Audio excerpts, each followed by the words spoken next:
इस गीत के गायक हैं मिस्टर अनीस महली, संगीत सरगम म्यूजिकल ग्रुप। ये दुनिया में कोई नहीं आपन, पल में बनालक पराया, जी रहे मोरियापन।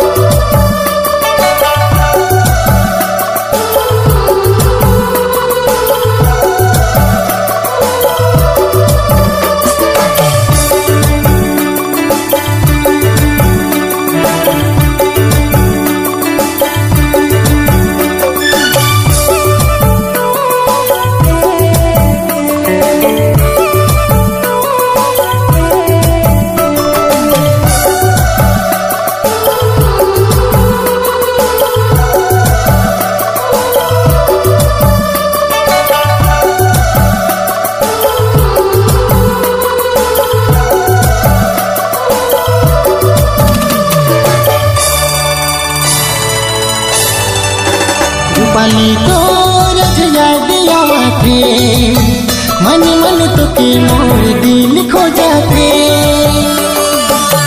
रूपाली तो रजया दिया थे, मन मन तो के मोर दिल खो जाते। सपना दिखाए के काले कहाँ चली गेले, शीशा के दिल के तो कल तोड़ देले। सपना दिखाए के काले कहाँ चली गेले, शीशा के दिल के तो कल तोड़ देले। रूपाली तो रजया दिया थे, मन मन तो के मोर दिल खो जाते। रूपाली तो रजया दिया थे, मन मन तो के मोर दिल खो जाते।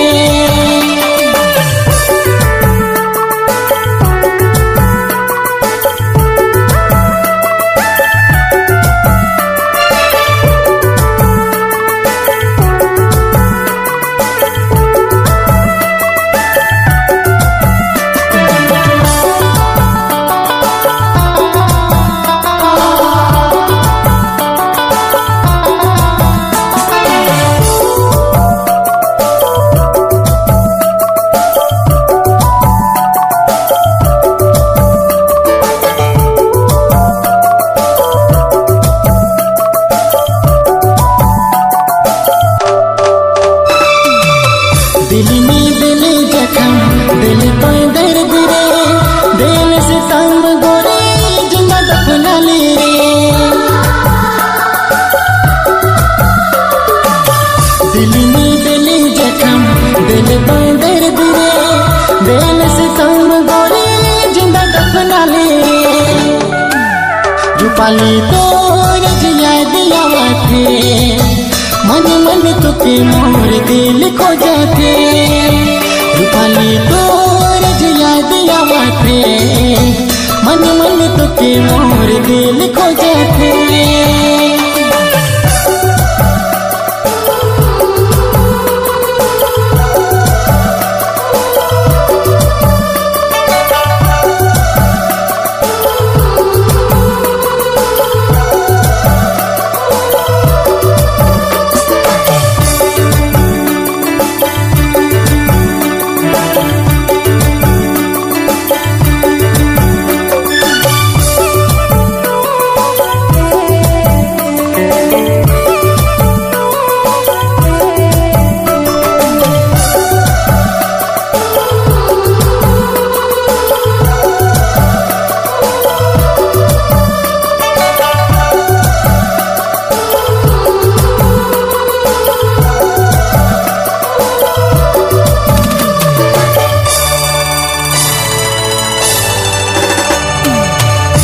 समय लागे मोके अरती उठ जाए, टाई कर खातिर मोर दुनिया छूट जाए।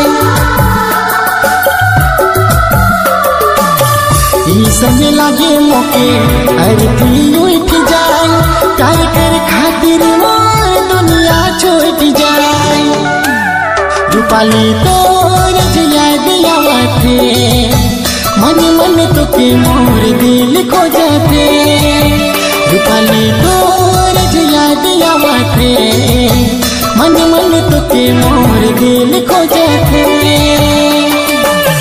सपना दिखा के काले कहाँ चल गेले से साल के दिल के कल तोड़ देले रूपाली तो याद आवाथे मन मन तो के मोर दिल खो जाते रूपाली तो याद आवाथे मन मन तो के मोर दिल